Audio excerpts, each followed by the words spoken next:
देखिए, जो रेलवे की परीक्षाओं में एग्जाम्स में पूछे जाते हैं, तो यहाँ पर रेलवे सामान्य अध्ययन के क्वेश्चनों को हम यानी कि टॉपिक वाइज पढ़ रहे थे, तो इसमें कुछ आगे आज टॉपिक मैं आपको पढ़ाने वाला हूँ। यहाँ पे मैंने आपको कुछ क्लासों में पिछली में करा दिए हैं।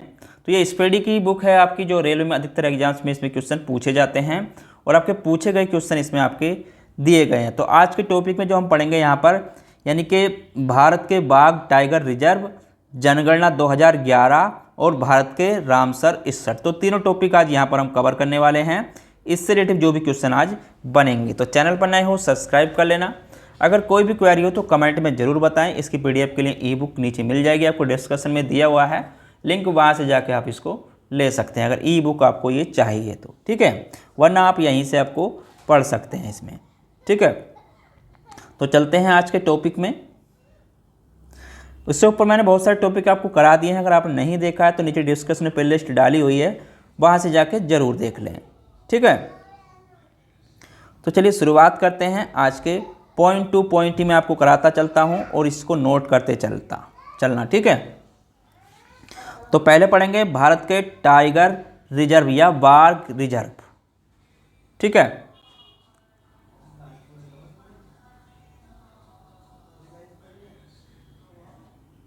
चलिए शुरुआत करते हैं। देखिए, तो रानीपुर टाइगर रिजर्व 54वां जो है कहाँ पर है, तो ये आपका उत्तर प्रदेश में है, ठीक है। उसके बाद आगे नोट करना, मानस, नामेरी, काजीरंगा, औरांग। तो ये टाइगर रिजर्व कहाँ पर है आपके, बाघ टाइगर रिजर्व, ये आपका असम में है। उसके बाद आगे नोट करना, नामदफा, पक्के, कामलांग कहाँ पर है आपके, अरुणाचल प्रदेश में, ठीक है। उसके बाद आगे नोट करना, नागार्जुन सागर श्रीशैलम कहाँ पर आपका, आंध्र प्रदेश में। वाल्मीकि टाइगर रिजर्व कहाँ पर है आपका, बिहार में। इंद्रावती और अचन कमार टाइगर रिजर्व कहाँ पर आपके, छत्तीसगढ़ में, ठीक है। उदंत सीता नदी कहाँ पर है आपका, छत्तीसगढ़ में। गुरु घासीदास 53वां कहाँ पर है आपका, छत्तीसगढ़ में, ठीक है।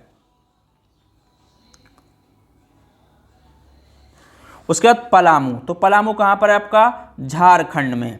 दंपा कहाँ पर है आपका, मिजोरम में, ठीक है। दंपा कहाँ पर है आपका, मिजोरम में।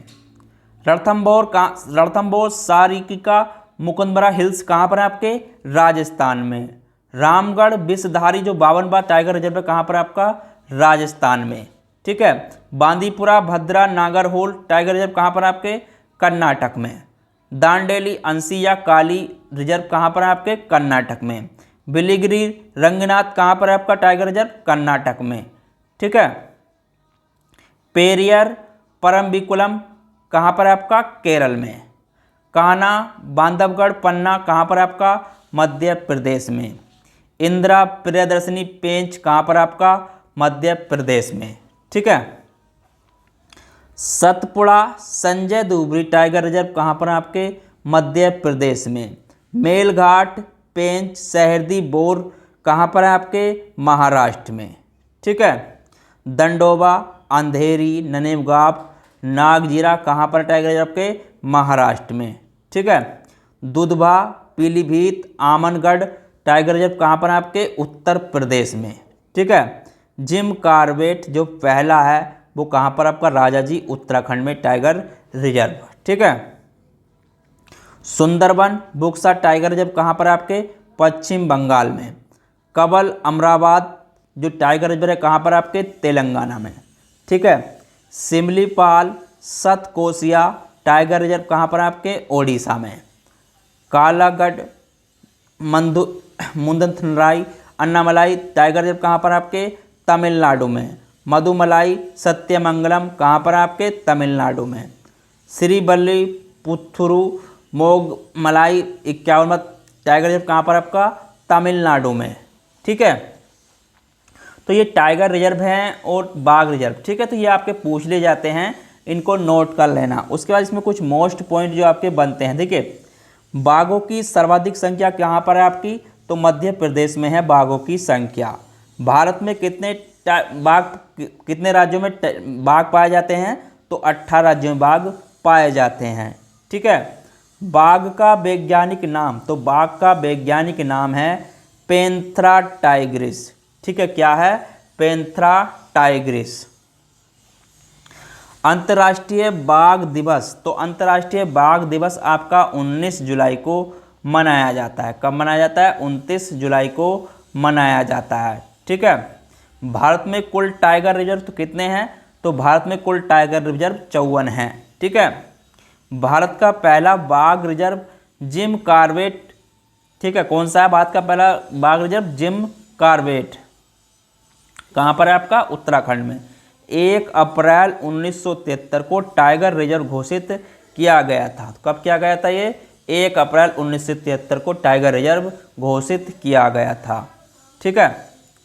क्षेत्रफल में सबसे बड़ा टाइगर रिजर्व आंध्र प्रदेश का नागा अर्जुन सागर श्रीशैलम है। ठीक है। तो सबसे बड़ा टाइगर रिजर्व आंध्र प्रदेश का नागार्जुन सागर श्रीशैलम है। ठीक है। क्षेत्रफल में सबसे छोटा टाइगर रिजर्व महाराष्ट्र का बोर टाइगर रिजर्व है। कौन सा क्षेत्रफल में सबसे छोटा टाइगर रिजर्व में? आपका महाराष्ट्र का बोर टाइगर रिजर्व है। ठीक है। बाघों की संख्या के अनुसार उत्तराखंड का जिम कॉर्बेट सबसे बड़ा है। ठीक है। कौन सा है? जिम कॉर्बेट सबसे बड़ा रिजर्व है। ठीक है। चलिए आगे। कैलाश सांखला को टाइगर मैन ऑफ इंडिया कहा जाता है। तो कैलाश सांखला को टाइगर मैन ऑफ इंडिया कहा जाता है। ठीक है। तो ये टाइगर रिजर्व से जो क्वेश्चन पूछे जाते हैं तो मैंने इसमें करा दिए। उसके बाद इसमें आगे नोट करेंगे भारत के प्रमुख रामसर राइट्स। यहाँ पर नोट करना, भारत के प्रमुख रामसर साइट्स कौन कौन से हैं? तो यहाँ पर नोट करते चलना। देखिए, बखीरा वन्यजीव अभ्यारण्य कहाँ पर है आपका? उत्तर प्रदेश में। हैदरपुर आर्द्रभूमि कहाँ पर है आपकी? उत्तर प्रदेश। ठीक है। सूर सरोवर कीथम झील कहाँ पर है आपकी? उत्तर प्रदेश। नवाबगंज पक्षी अभ्यारण्य कहाँ पर है आपका? उत्तर प्रदेश में। पार्वती अर्गा पक्षी अभ्यारण्य कहाँ पर है आपका? उत्तर प्रदेश में। समन पक्षी अभ्यारण्य, तो समन पक्षी अभ्यारण्य कहाँ पर है आपका? उत्तर प्रदेश में। ठीक है। समसपुर पक्षी अभ्यारण्य, तो समसपुर पक्षी अभ्यारण्य आपका उत्तर प्रदेश में है। सांडा पक्षी अभ्यारण्य, तो सांडी पक्षी अभ्यारण्य आपका उत्तर प्रदेश। सरसई नाबर झील, तो सरसई नाबर झील आपकी उत्तर प्रदेश में है। भिंडवास वन्यजीव अभ्यारण्य, तो भिंडवास वन्यजीव अभ्यारण्य आपका हरियाणा में है। ठीक है। सुल्तानपुर राष्ट्रीय उद्यान, तो सुल्तानपुर राष्ट्रीय उद्यान आपका हरियाणा में है। ठीक है। खिजाडिया पक्षी अभ्यारण्य, तो खिजाडिया पक्षी अभ्यारण्य आपका गुजरात में है। थोल झील, तो थोल झील वन्यजीव अभ्यारण्य आपका गुजरात में है। बांदमना आर्द्रभूमि, तो बांदमना आर्द्रभूमि आपकी गुजरात में है। ठीक है। नाल सरोवर पक्षी अभ्यारण्य, तो नाल सरोवर पक्षी अभ्यारण्य आपका गुजरात में है। त्योकर झील, तो त्योसोकर झील आपकी लद्दाख में है। त्योसोकर झील आपकी लद्दाख में है। नंदूर मधेश्वर पक्षी अभ्यारण्य आपका महाराष्ट्र में है। नंदूर मधेश्वर पक्षी अभ्यारण्य आपका महाराष्ट्र में है। काबरताल झील आपकी बिहार में है। ठीक है। कहाँ पर है? बिहार में है। आसन संरक्षण रिजर्व, तो आसन संरक्षण रिजर्व आपका उत्तराखंड में है। ठीक है। नांगल वन्यजीव अभ्यारण्य, तो नांगल वन्यजीव अभ्यारण्य आपका पंजाब में है। केशवपुरा मियाँ समुदाय आरक्षित कहाँ पर आपका? पंजाब में। केशवपुरा मियाँ समुदाय आरक्षित कहाँ पर आपका? पंजाब में। कंजली झील, तो कंजली झील कहाँ पर है आपकी? पंजाब में। कंजली झील पंजाब में। सुंदरबन डेल्टा क्षेत्र, तो सुंदरबन डेल्टा क्षेत्र आपका पश्चिम बंगाल में है। रुद्रसागर झील, तो रुद्रसागर झील आपकी त्रिपुरा में है। ठीक है। सुरिनसर और मानसर झील, सुरिनसर और मानसर झील कहाँ पर आपकी? जम्मू कश्मीर में। होकेरा वेटलैंड, तो होकेरा वेटलैंड आपका कहाँ पर है? जम्मू कश्मीर। रेणुका वेटलैंड, तो रेणुका वेटलैंड आपका हिमाचल प्रदेश। कहाँ पर है? हिमाचल प्रदेश। चंदेरटल वेटलैंड कहाँ पर आपका? चंदेरटल वेटलैंड यह आपका हिमाचल प्रदेश। पॉइंट कैलमिरे अभ्यारण्य, तो पॉइंट कैलमिरे अभ्यारण्य आपका तमिलनाडु में है। भीतर कनिका मेघराग, तो भीतर कनिका मैग्रोव आपका ओडिशा में है। ठीक है। भोज वेटलैंड, तो भोज वेटलैंड आपका मध्य प्रदेश में है। ठीक है। वेबनाड कोल आर्द्र भूमि, तो वेबनाड कोल आर्द्र भूमि आपकी केरल में है। कहाँ पर है? केरल में है। ठीक है। तो सस्मकोटा झील, तो सस्मकोटमा झील आपकी अष्टमुडी झील केरल में है। ठीक है। दीपोर बिल, तो दीपोर बिल आपकी असम में है। कहाँ पर है? दीपोर बिल आपकी असम में है। ठीक है। अब इससे आगे जो इसमें मोस्ट क्वेश्चन बनते हैं वो भी यहाँ पर नोट कर लेना। देखिए, भारत में कुल 75 रामसर साइट तथा 75वां जो रामसर साइट था वो सालबुग आर्द्र भूमि रिजर्व जम्मू कश्मीर में है। ठीक है। सर्वाधिक रामसर साइट जो हैं वो तमिलनाडु में है। कितनी हैं? 14 हैं। ठीक है। सर्वाधिक आर्द्र भूमि वाला क्षेत्र गुजरात है। सर्वाधिक आर्द्र भूमि वाला क्षेत्र गुजरात है। भारत का सबसे बड़ा आर्द्र भूमि क्या? आर्द्र भूमि कौन सी आपकी? सुंदरबन। विश्व आर्द्र भूमि दिवस 2 फरवरी को मनाया जाता है। तो विश्व आर्द्र भूमि दिवस 2 फरवरी को मनाया जाता है। ठीक है। आर्द्र भूमि संरक्षण हेतु प्रथम सम्मेलन, तो आर्द्र भूमि संरक्षण के लिए प्रथम सम्मेलन कहाँ पर हुआ था? ईरान के शहर रामसर में। ठीक है। ईरान के शहर रामसर में 1971 में हुआ था। ठीक है। भारत रामसर कन्वेंशन 1 फरवरी 1982 में, भारत रामसर कन्वेंशन में 1 फरवरी 1982 को शामिल हुआ था। ठीक है। सबसे ज़्यादा आर्द्र भूमि वाला देश यूके है। सबसे ज़्यादा आर्द्र भूमि वाला देश यूके है। रामसर सूची में शामिल होने वाला पहला स्थल कोबोर्ग प्रायद्वीप है। रामसर सूची में शामिल होने वाला पहला स्थल कोबोर्ग प्रायद्वीप है जो आपका ऑस्ट्रेलिया में है। ठीक है। चलिए, उसके बाद आगे देखते हैं इसमें जनगणना से संबंधित आपके जो क्वेश्चन पूछे जाते हैं तो उनको भी यहाँ पर नोट कर लेते हैं। ठीक है। देखिए, जितने भी पॉइंट टू पॉइंट कराऊंगा तो सारे आपके रेलवे एग्जाम्स में पूछे जाते हैं और ये स्पीडी की बुक है, बहुत ही अच्छी बुक है। मैं ये नहीं कहता हूँ, पढ़ लीजिए, अच्छी है बहरहाल। ठीक है। देखिए, 2011 की जनगणना के क्वेश्चन पूछे जाते हैं तो उसी को हम यहाँ पर नोट करेंगे। चलिए, देखिए, भारत में पहली जनगणना की शुरुआत जो हुई थी 1872 में लॉर्ड मेयो के कार्यकाल में। ठीक है। 1872 में लॉर्ड मेयो के कार्यकाल में। देश में नियमित जनगणना की शुरुआत 1881 लॉर्ड रिपन के कार्यकाल में। जनगणना की शुरुआत लॉर्ड मेयो के कार्यकाल में 1872 में, नियमित जनगणना की शुरुआत 1881 में लॉर्ड रिपन के कार्यकाल में। ठीक है। स्वतंत्र भारत की पहली जनगणना, तो स्वतंत्र भारत की पहली जनगणना 1951 में हुई थी। ठीक है। जनगणना का महान विभाजक वर्ष 1921 है। जनगणना का लघु विभाजक वर्ष 1951 है। जनगणना से संबंधित अनुच्छेद, तो अनुच्छेद 246 आपका जनगणना से संबंधित है। ठीक है। जनगणना विषय है, तो जनगणना जो विषय है वो 7वीं अनुसूची के संघ सूची में शामिल है। ठीक है। जनगणना विषय 7वीं अनुसूची के संघ सूची में शामिल है। जनगणना की अवधि, तो जनगणना की अवधि प्रत्येक 10 वर्ष पर होती है। ठीक है। कब होती है? 10 वर्ष पर। जनसंख्या का अध्ययन डेमोग्राफी जनगणना 2000, ठीक है, जनगणना 2011 की जनगणना का क्रम देश की 15वीं तथा स्वतंत्र भारत की 7वीं जनगणना थी। ठीक है। देश की 15वीं, स्वतंत्र भारत की 7वीं जनगणना। 2011 की जनगणना का आदर्श वाक्य था हमारी जनगणना हमारा भविष्य। ठीक है। हमारी जनगणना हमारा भविष्य। तो कुल प्रश्न इसमें 29 थे हमारी जनगणना। ठीक है। जनगणना में जनगणना का शुभांकर, तो जनगणना का शुभांकर प्रांगणक शिक्षिका, किसने किया था? प्रांगणक शिक्षिका ने। प्रथम जनगणना कमिश्नर, तो प्रथम जनगणना कमिश्नर था आपका W प्लाडेन। ठीक है। W प्लाडेन।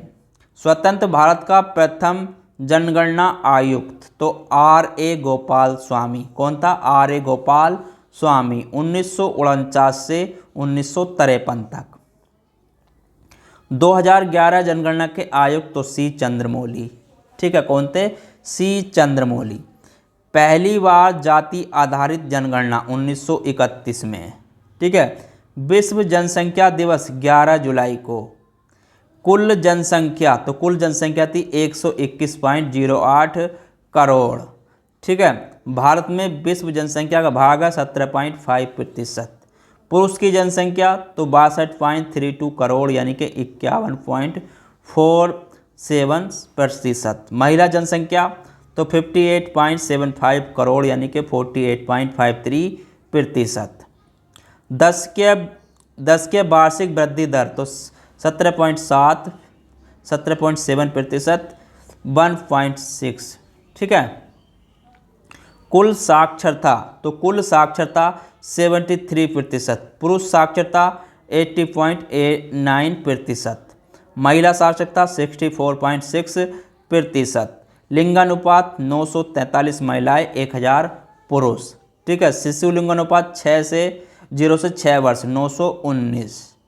जनसंख्या घनत्व तो 382 व्यक्ति प्रति वर्ग किलोमीटर। सर्वाधिक लिंगानुपात केरल 1084। न्यूनतम लिंगानुपात हरियाणा 879। ठीक है। सर्वाधिक केरल, न्यूनतम हरियाणा। सर्वाधिक केंद्र शासित लिंगानुपात पांडुचेरी। न्यूनतम केंद्र शासित लिंगानुपात दमन व दीव। सर्वाधिक जनसंख्या घनत्व बिहार 1106। ठीक है। न्यूनतम जनसंख्या घनत्व अरुणाचल प्रदेश। सर्वाधिक केंद्र शासित जनघनत्व दिल्ली में। न्यूनतम केंद्र शासित जनघनत्व अंडमान निकोबार में। सर्वाधिक जनसंख्या आपकी उत्तर प्रदेश 19.98 करोड़। ठीक है। न्यूनतम जनसंख्या सिक्किम 6.11 लाख। ठीक है। सर्वाधिक केंद्र शासित जनसंख्या दिल्ली में। न्यूनतम केंद्र शासित जनसंख्या लक्षद्वीप में। एकमात्र राज्य जहां जनसंख्या घटी नागालैंड में। सर्वाधिक साक्षरता केरल 94%। न्यूनतम साक्षरता बिहार 61.8%। न्यूनतम महिला साक्षरता बिहार 51.5%। सर्वाधिक केंद्र शासित साक्षरता लक्षद्वीप में। न्यूनतम केंद्र शासित साक्षरता दादर एवं नागर हवेली में।